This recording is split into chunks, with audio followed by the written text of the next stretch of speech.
or this one's good for getting nails out. So there's that. Of course, your measuring tape. So when if you have to pull out like hardwood, or if you're putting in hardwood somewhere, you want to, measure the area that you're replacing or fixing or putting in, and then measure it in square feet. So they sell hardwood bundles by the square foot. So if say, well, I don't have any calculations right off the top of the bat, but they usually come in about 20 square foot bundles. So if you've got 35 square feet that you need to replace, then you're going to have to get 2 bundles, and then you'll have some extra for later if you need. You may need a chisel of some type with your hammer. And this is good for helping to get an old piece like out of the middle of your floor, or when you're putting hardwood in, it's what's called tongue and groove. And so there's your tongue on this side, it sticks out, and then your groove on the other side that the tongue fits into. So if you have to replace a piece of wood in the middle of the floor, you can drill a couple of holes and then use the chisel to break the board in half, and then you can pop it out. And then when you're putting the new one on, you want to chisel off the tongue on one side of your board, and then you can pop it in by putting your groove side over the tongue piece that's already on the floor. And then, so it's more like, when you're trying to go in like this and then pop it in. This is an old piece, so it's not going to fit really well.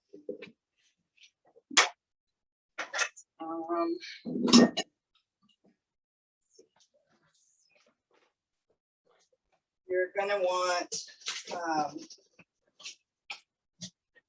a framing square, and this will help you to figure out like if your edge is square, because you want all your edges to be square, and you can check that on your floor too.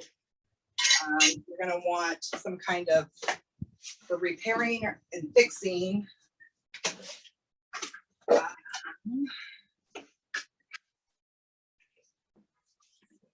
you're going to want some kind of reciprocating saw to help get pieces out. So that's pretty handy. And then for cutting board, I recommend a miter saw, which currently I do not have one, but you can rent them, get them from the tool. Sorry, Stacy, what is that called? The tool library, the Tacoma Tool Library. Yeah. The tool library.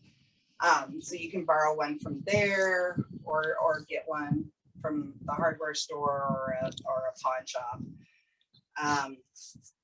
And then you can buy a manual floor nailer, which it's this contraption that kind of fits over the groove, and then you use a mallet to hit the, there's like a spring that shoots the nail in, or you can use a nail gun. So that's what I have.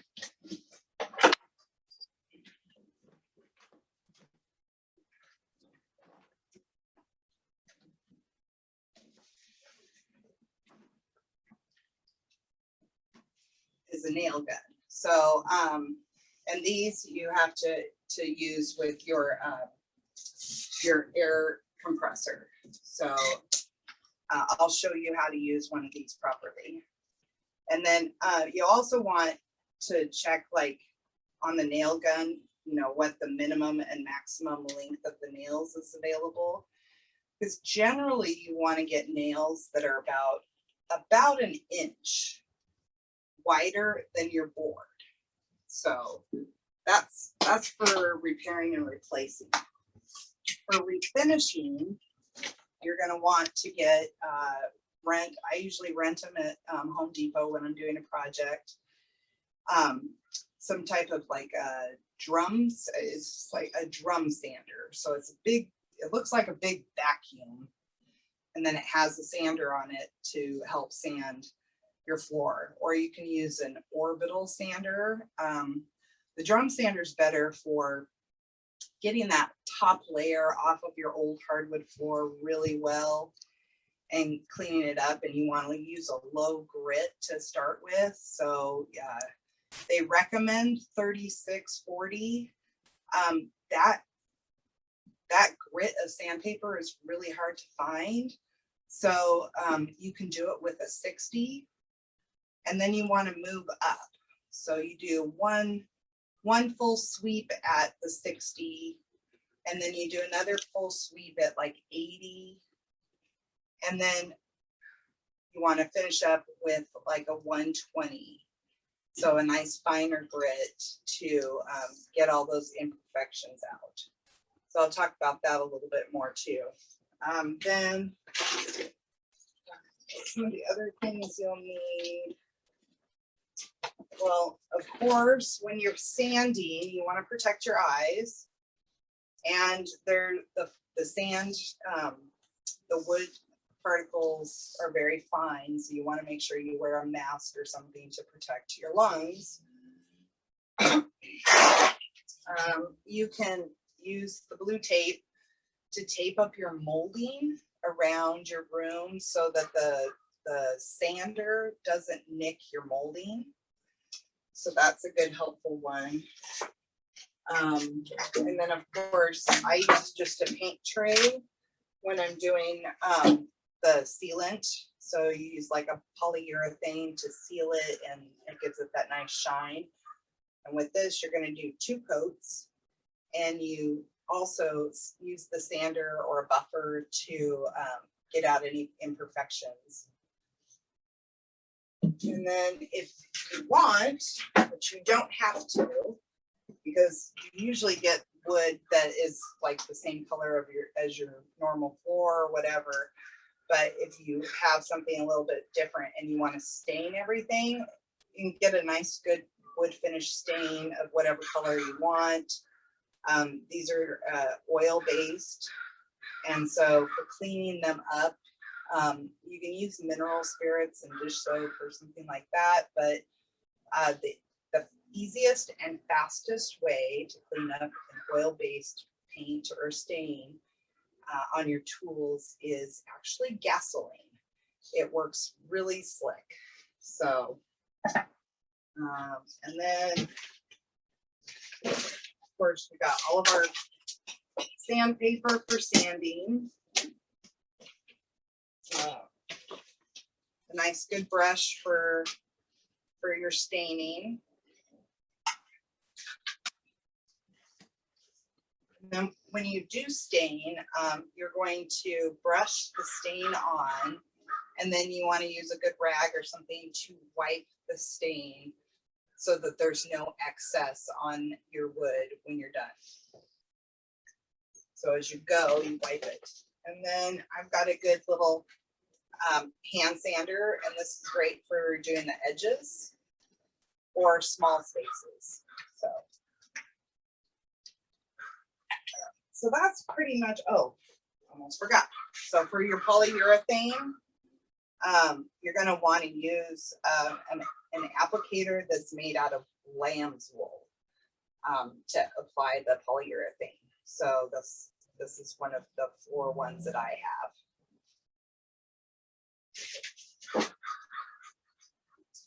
All right. So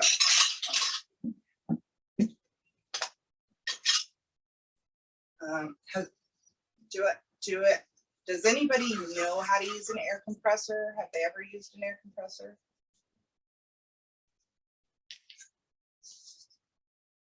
I see some heads nodding. Patty, yes or no? Yes. Yes. So Yes. it looks like majority yes. Anybody want an example or? Yeah, because I can turn it on and no. how to properly. Sounds like we're good. Okay. Yeah. So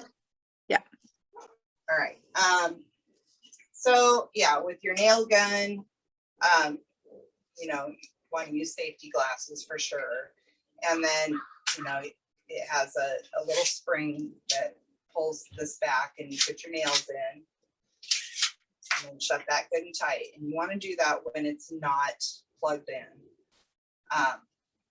Then once you get it connected to your air compressor, then you get your pressure up and you want to make sure that you push this down all the way on your wood. If you don't push this down, your nail head's not going to be completely in the wood all the way. And so then you're going to have to use a hammer to finish it up or take it out and do it again.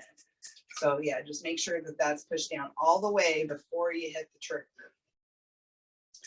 So yeah, that's kind of it for the handgun. Oh, knee pads, they're awesome because you're going to be on your knees a lot with the with doing hardwood floors. So with hardwood, there's lots of different kinds of hardwood. And so, you know, I can show you this piece is old. I just pulled it out by my front door, and it's got some water damage here, so which is why I'm replacing it. And right now, like with COVID and everything, manufacturing is really backed up, and it takes a while to get stuff like hardwood ordered and in. So you want to make sure you plan your project ahead of time, because if you have to order hardwood, it's going to be between 2 to 5 weeks out for delivery. So this particular hardwood is I think it's 2.5 inches wide, and then it's 3/4 inches deep. And so this is general hardwood in pretty much all homes that were built before around 1980. Sometimes the plank will be wider, so I think it's like 5.25 inches is what it comes in by the 3/4 inch. And so this is what I've got in my house, and it's really nice to replace and use. And as you can see, there's a lot of space on this top part above the groove, above the tongue. So that means I can sand it down and refinish it several times in its lifetime. It's very long lasting. It's meant to last a very, very long time. They do have the newer hardwood. There is the unfinished, and it's generally the wider 5.25, and it's only 1/2 inch. You can still refinish a 1/2 inch wood, but usually can only refinish it once in a lifetime.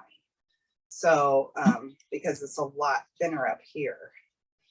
And then if you have a hardwood that has a prefabricated manufacturer coating on the top, you don't want to refinish that because it's kind of like a vinyl coating on top, and so you can't refinish that. So you really want to, usually we'll just replace it with extra pieces that they left you, or that you can order. So what was it going with here? So yeah, you want to definitely like know what you're getting, what you need. If you can, you know, take out an old piece and then take it someplace, Home Depot, Lumber Liquidator, something like that, and ask them to match it up to get the right type. So this what I took out is a red oak. This piece I have here, this is a white oak. And so, you know, you can tell it's a little bit different, but similar. And so, you know, I could use this and then just stain the floor to get everything to match. So let's see.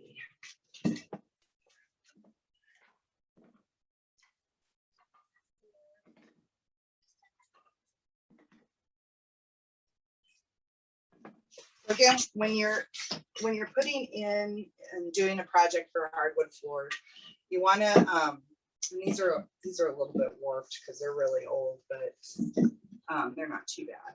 You want to make sure that you alternate. You don't want your woods stacked up on top of each other, you know, line by line like this. You want it alternated so that it's going to give it a nice appearance, and it makes it sturdier. So you want, you know, your wood to alternate as you go, and you know, kind of give it that appearance. So it's not evenly spaced across. One of the things when you're sanding in refinishing, you want to make sure that you sand with the grain. So you're going to go this way with your wood, your belt sander, anything like that. You want to go with the plank, with the grain, and the same with the stain, the same thing. So, you know, when I'm staining, I'm going to put that stain on. I'll show you what that is. Since we're not going to nail these down, I'll just do it loose. So we get our stain out.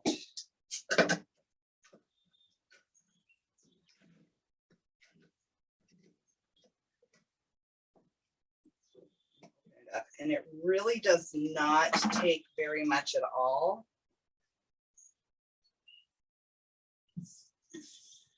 As you can see, I just barely dipped it in there and it's still got quite a bit.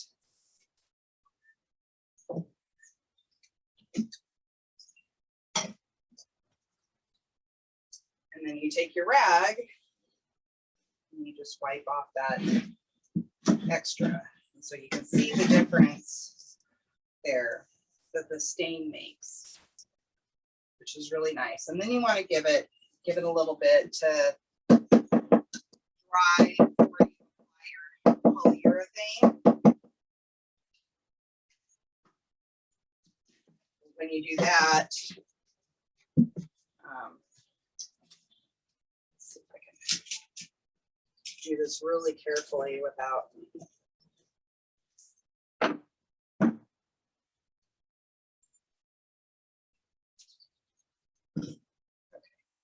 Okay. So, you know, normally I would dip my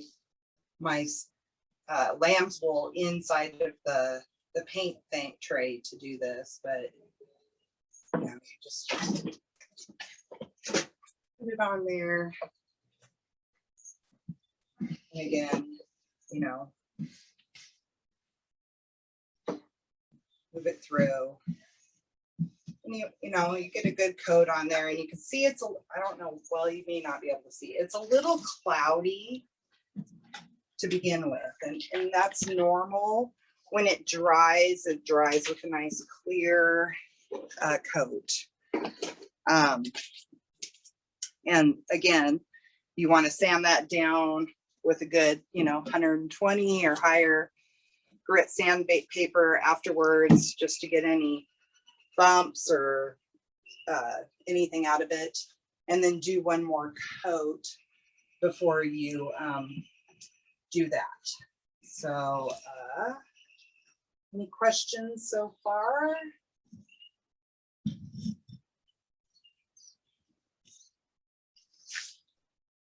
I think we're good. No? Okay, great. Let's see. Did you, oh, okay. Made some notes for some extra information. Oh, you can use a hand scraper if you don't have an edger. just to get the old finish off of the edges around by your molding and stuff. Just use a hand, like a wall scraper or whatever. You just use that and pull that along to get that off. So there's a lot of different types of floor sanders that you can rent. And so I found a really good video by American Sanders on YouTube that explains like how to use all the different types of sanders and you know, the proper way to do it. So that one was really good because there's a lot of YouTube videos out there that show you things that just aren't right when it comes to floors, refinishing floors. Another thing is you want to have, so this is just a piece of molding, but this side of the molding, the thin side of the molding is a 1/2 inch. So you want about a 1/2 inch gap along your walls to give the wood some space to be able to grow or whatever, when depending on the weather or moisture and stuff like that. So and that gets, you know, covered up when you put in your trim. But yeah, you want to have about a 1/2 inch. So when you're putting your floor in, you want to just put that up against your wall and give yourself that area to look at, and you know, make sure that your wood is in there.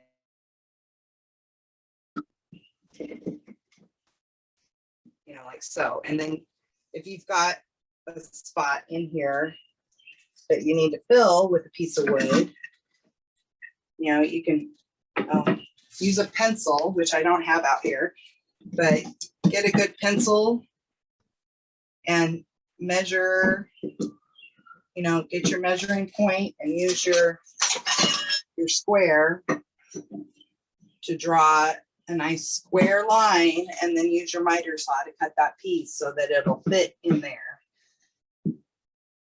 Another thing that you can do is if you have a couple pieces here and you need to slide a piece in when you're replacing some pieces, you can use another piece of wood and your hammer as a flux, because you don't want to damage your hardwood plank that you just put in. So you know, you would tap it in and it'll slide right in into that tongue and groove, which, you know, of course works better when they're all nailed down. So, you know, having a good little piece of wood for some damage control is good there. Let's see. And then, oh, another thing with the 120 grit paper or higher, you want to do that at the end of your sanding, because you're trying to blend in your sanding pattern. You don't want to have like big scratches in your hardwood or anything like that showing. So that helps to blend the pattern in. And then another trick, when you're using a floor sander, sometimes you can accidentally like nick a spot in your wood where it's sanded. And so the trick to get that out where it's less visible is to go over it at a 45-degree angle. So you go forward over the scratch and then backwards over the scratch. And then you move it so that it's coming at the other 45-degree angle. Forward over the scratch, backward over the scratch. And then continue your your pattern of going across the grain to get it to match. And that'll take out little deeper scratches that are made by the floor sander or by somebody, you know, furniture moving or something like that. Sometimes if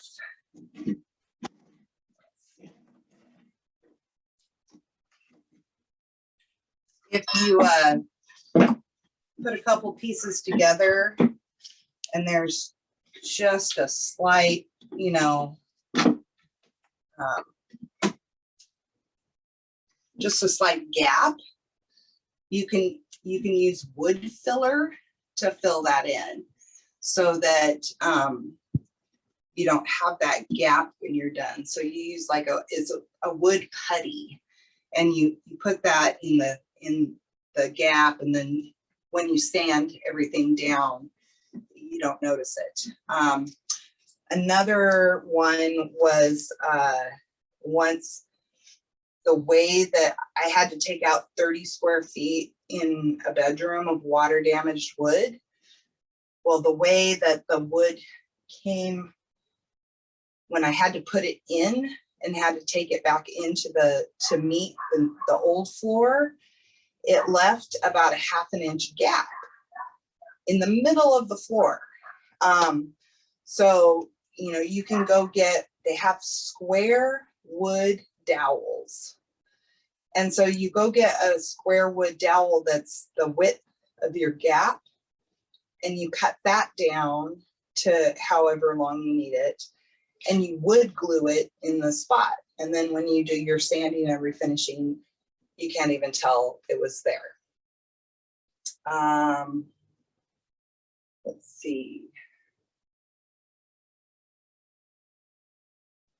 Oh, when you nail the boards in, a lot of people just nail it right into the top.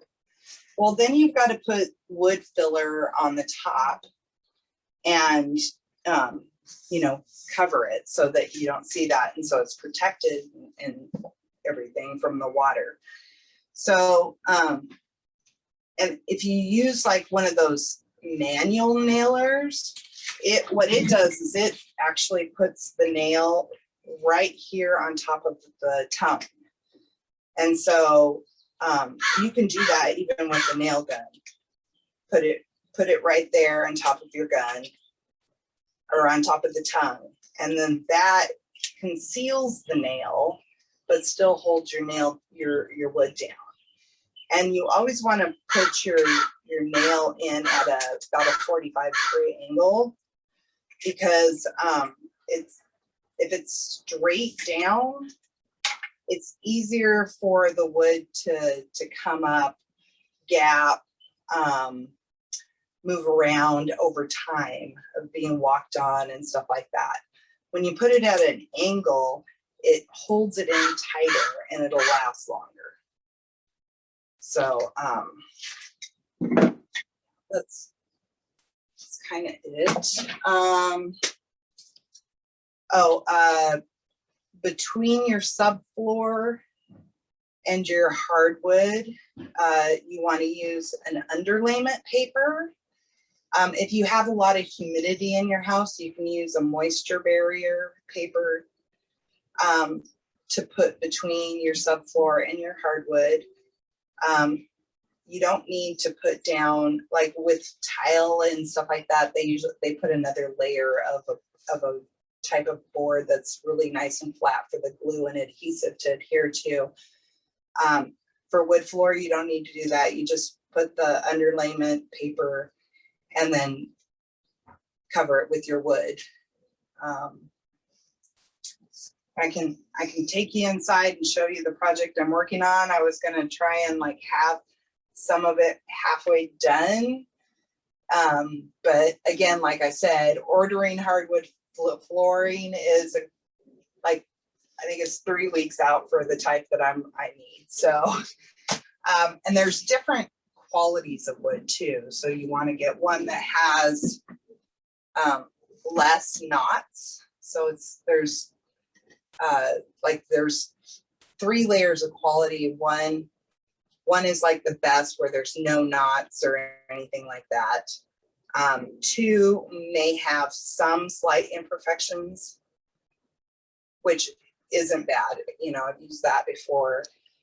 3 usually has a lot more imperfections, so I wouldn't recommend that if you're trying to, you know, replace your floor and have it look really nice. Questions before we go inside?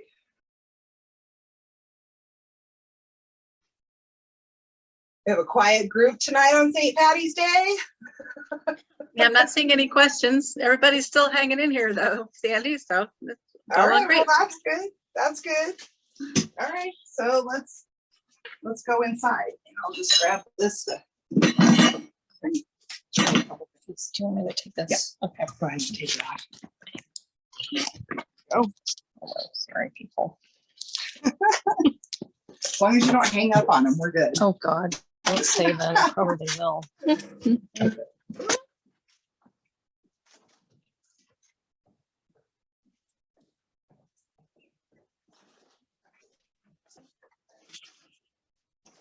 Daughter's cat litter. Okay, so as you can see here, to my front door, there was vinyl, and it was in bad shape, so I decided to pull it out. Found out there was 2 layers of vinyl, so that was fun. So I got to take that out, and then I'm waiting until I get the hardwood in to take out this layer here, which is that vinyl board. So you can tell there's lots of glue and stuff on it, and I'll be taking that out. But I did here, and you can see there's a nice moisture barrier paper right here that they have under this. And then your subfloor is right here. And so, yeah, you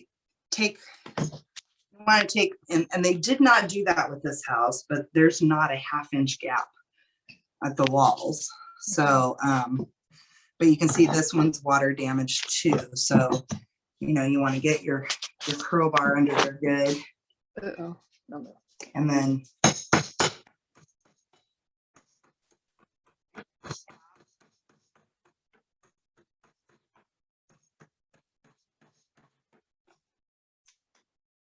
kind of get it loose so that you can get that nail out.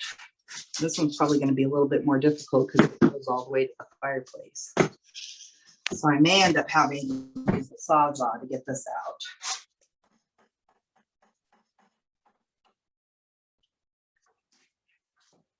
Yeah, I'm going to have to Sawzall it. But most of them, you know, it's not too bad. I don't want to take this out because it's a nice piece, but you know, you just pop it in, pull up the nail if there's a nail. A lot of these, they did not nail every board. But yeah. So yeah, I'll have to probably crack this one and then pull it out in 2 pieces with the chisel. So I don't know how much time do we have. I'm sure you guys don't want to just watch me chisel. It's 5:06. 5:06. No, that's not too bad. So yeah, so this is that project.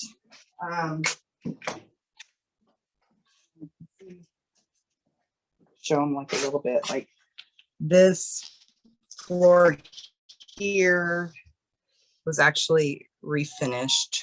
I mean, it had some pretty decent scratch marks in it and stuff like that I didn't get quite all out.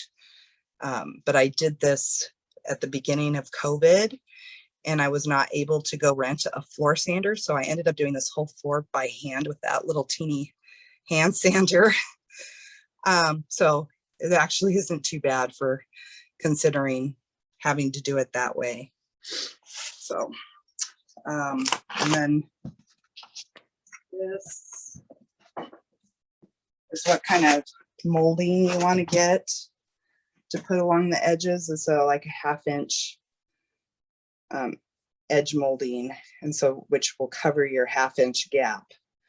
And you just, measure how long you need and cut it down with your miter saw.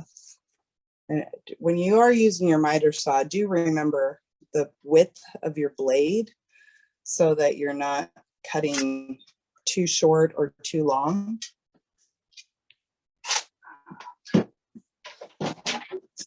So, yeah, okay. I'm just go to the table and finish it up, see if they want to ask me more questions.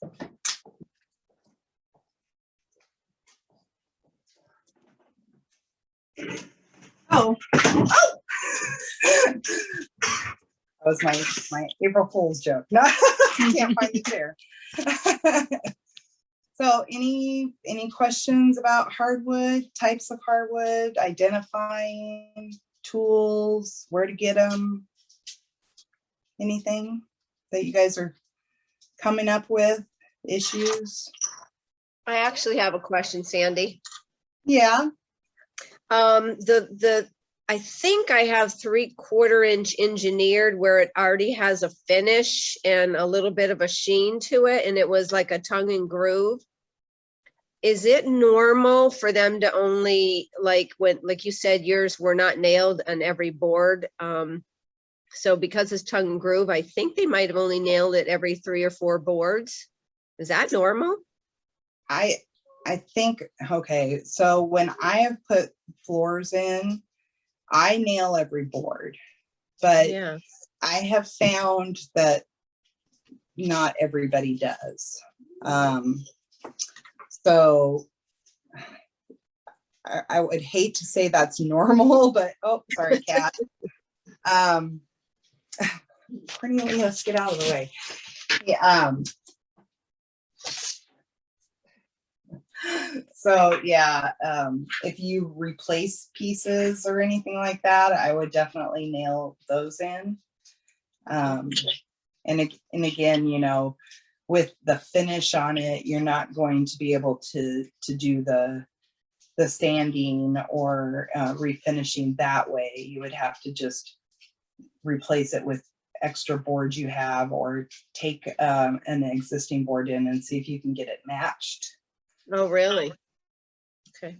I usually take mine to lumber liquidators, and they're great. So like I'll take a piece in and they're really great at matching up, what kind of wood it is. And they have a lot of that pre-finished. They have the unfinished. They have the thin laminate that you can get. So if you do need to replace some pieces and you need someone to match it up, just take an old piece into them and they'll be able to help you. So yeah, and they're a little bit cheaper than pretty much anywhere else. I think the cheapest by the square is Costco, but you have to do that online, and so you have to know what you're getting and everything. So you could take it in there, identify it, and then order it at Costco if they have it. But they don't carry in like the massive amount of variety that like Lumber Liquidators or something like that has. So yeah, I've really enjoyed going there to be able to get what I need, and they're always very helpful and nice. Okay. Thanks. Yeah. Any other questions? I have a question on finishes. So when you add a finish to a hardwood, you want to do more than one coat, right? You say finish it, sand it, finish twice? At least, yeah, twice at least. Okay. I mean, you could put a 3rd coat on if it's really just not where you want it to be, but generally I found 2 coats is plenty sufficient. And is there a standard time to let it sit between the coats? Whatever it says on the bottle. So generally with the polyurethane, I wait at least a half a day before I put the next coat on. So sometimes I just wait till the next day to do it. I will tell you that, you know, these projects take time. So, oh, that's something. We'll go back outside for a second. So just refinishing one room, you can expect it to take you about 5 days. So 5 solid days of sanding and, you know, waiting between the times, and then staining and waiting. And you want to make sure that you have a good shop vac or something like that to clean up that dust in between every time you sand. And especially before you know, do your polyurethane and everything like that, you want to make sure you vacuum really well to get all that sand dust off and out of any cracks. But what I was going to say is, if you're doing a big project, like, you know, your living room or something like that, because those fine particles from the sandpaper go everywhere, you're going to want to get some good plastic sheeting or something like that. You want to put it over all your doorways to rooms that you're not refinishing, electronics or something like that. So if you can't take your TV down and you're doing your living room, make sure you cover it really well with the plastic sheeting, because that dust will just get in everything.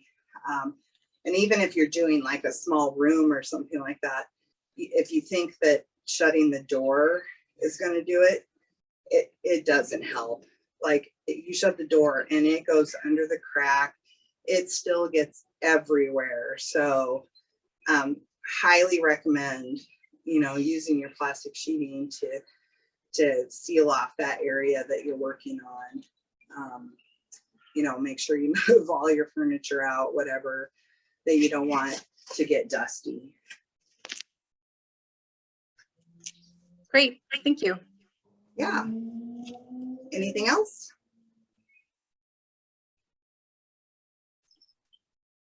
Sure, Any you other- don't want to turn on the air compressor and use that nail gun? No. And we won't be able to hear a word you say when you do. No, but it's fun. It is. Any other questions for Sandi before we wrap up? Nope. Okay, I guess we're good. I've actually got a question. Yeah, go ahead. I'm just wondering what kind of like hand protection you wear when you're doing this kind of work, or gloves, or what do you know, what do you recommend? So, I mean, to be honest, I generally don't wear hand protection, Oh. but when you're especially like hand sanding or something like that, I will tell you that the last time when I did that small room with just the hand sander, my finger pads were so messed up from just taking the sandpaper and, you know, off and on the thing, that I couldn't open my phone because so it didn't recognize my fingerprint anymore. So, you know, I just use a good pair of gloves like this that, you know, has the plastic coating on the bottom, and, you know, it's just comfortable and easy to be able to work with, not too thick or anything like that. And these work really well for almost any household project, besides my roses.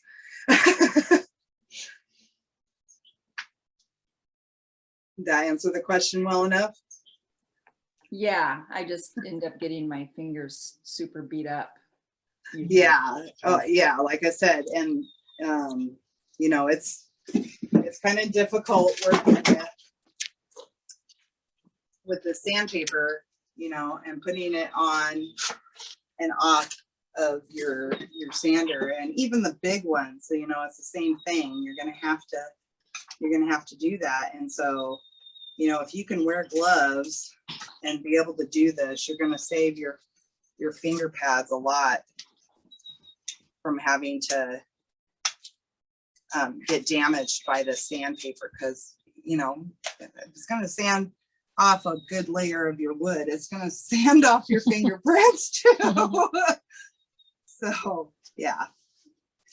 Yeah, we tell people who come out to volunteer with Habitat and on the construction site that just dollar store garden gloves work for almost any type of task. And I found that to be true in home maintenance things too. It's just cheap old garden gloves, something to protect your hands. Yeah, and I think that I got those in the garden area too. So yeah. Yep. And they're way better than like rubber gloves, or because you can still feel and have dexterity when you're doing your tasks.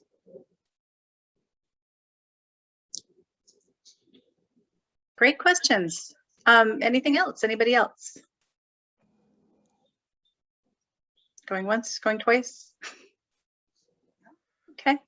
Well, thanks so much, Sandy. Great demonstrations, and thanks. Thank your cat for making an appearance for us. I always love seeing the animals on videos.